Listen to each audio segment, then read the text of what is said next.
So, your manager is wrong, but you saying to your manager that they are wrong is the easiest way to escalate tension.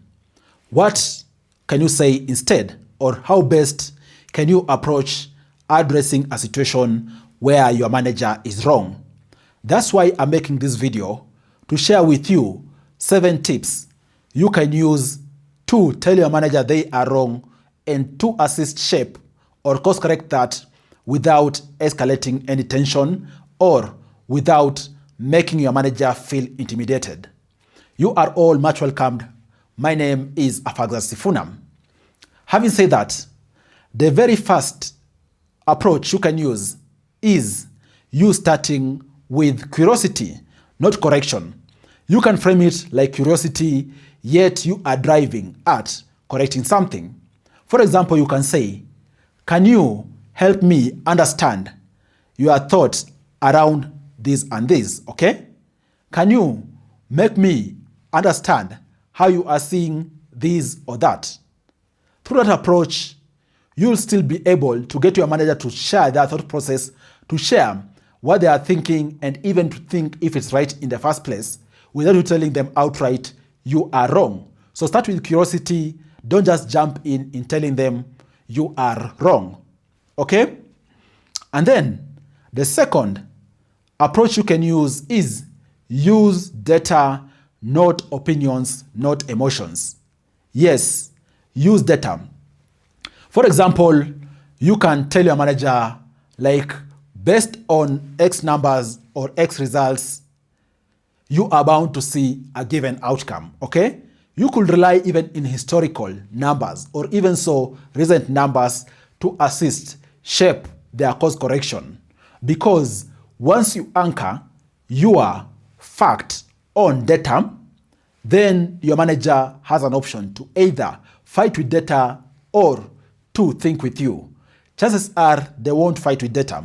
So if you say, based on X numbers or X results, we are bound to see a given outcome, you will be able to engage with your manager as opposed to telling them you are wrong.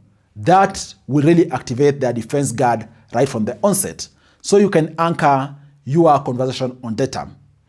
And then the third way you can go about course correcting your manager if they are wrong is by you coming with alternatives, not just coming with a problem or coming to tell them they are wrong.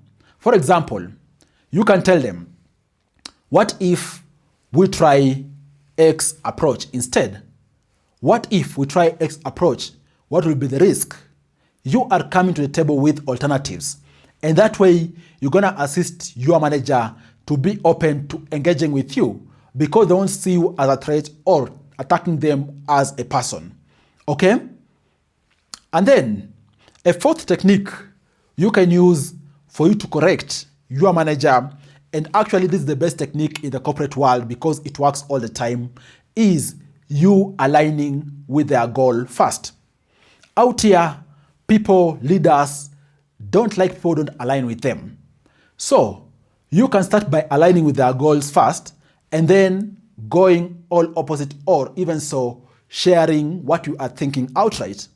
Case in point, you can tell your manager, we are totally aligned on a given thing. Then you share your view or you share your thought process. Through that, they'll soften their stance. If, for example, they are attacking the alternative you're giving, or even so, they want to attack your view. And that's so because you would have begun by saying you are aligned, okay? That's why, for example, you hear out here even leaders in the corporate world saying, we are fully aligned. I agree with your thinking process.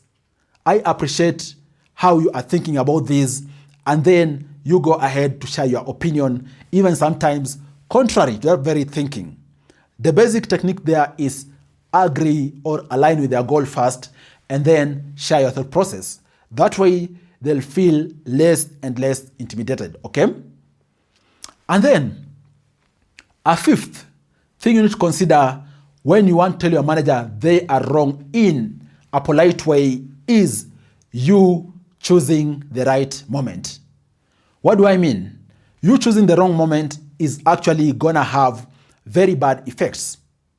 And I'm saying so because, for example, it is quite an extreme task, for example, for you, if you correct your manager in public, if you challenge them in public. And that is why you choosing the right moment is going to assist you be able to correct your manager in a way that is non-confrontational.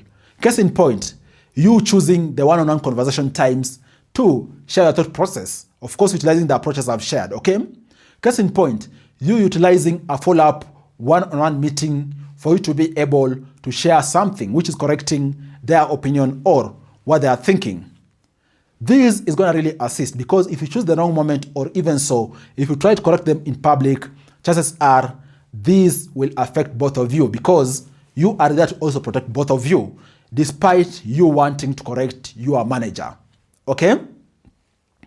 And then, a sixth way you can go about correcting your manager if they are wrong is by you asking guiding questions.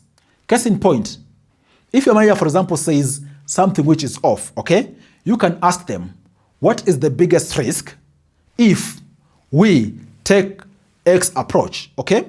What is the biggest concern in case we take Y approach? What is the biggest drawback in case we choose this particular route? You asking guiding questions is going to assist your manager sit back and reflect. Yes, they might not own up immediately, but then again, upon reflection, they're going to see, for example, the risks which are imminent in the suggestions which they have given you.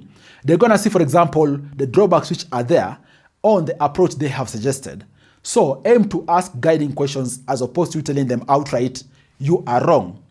You saying you are wrong is going to activate their defense. So ask guiding questions because you basically want to get guidance on risks, on drawbacks, on impact on the team, on timelines. And you seeking guidance based on this is going to assist your manager really think and even so change their opinion. Okay? And then the seventh thing which you need to consider when you are correcting your manager or you want to tell them they are wrong is that also you need to know when to let go. And I'm saying so because not all battles are to be fought.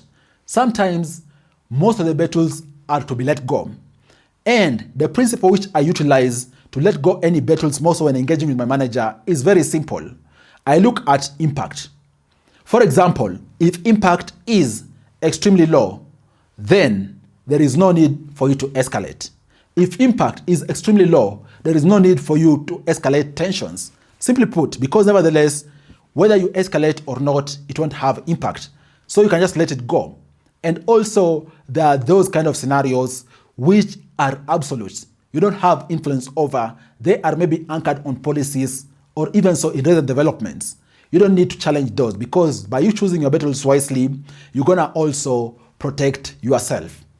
Guys, how have you dealt with your manager when they are wrong? Are there other approaches or techniques you've used to deal with your manager in those situations when they were wrong? Comment down below, share with us. Let's continue engaging so that we can learn from each other. Cheers, guys, and I look forward to share with you other amazing videos next time. Bye-bye, and you all stay safe.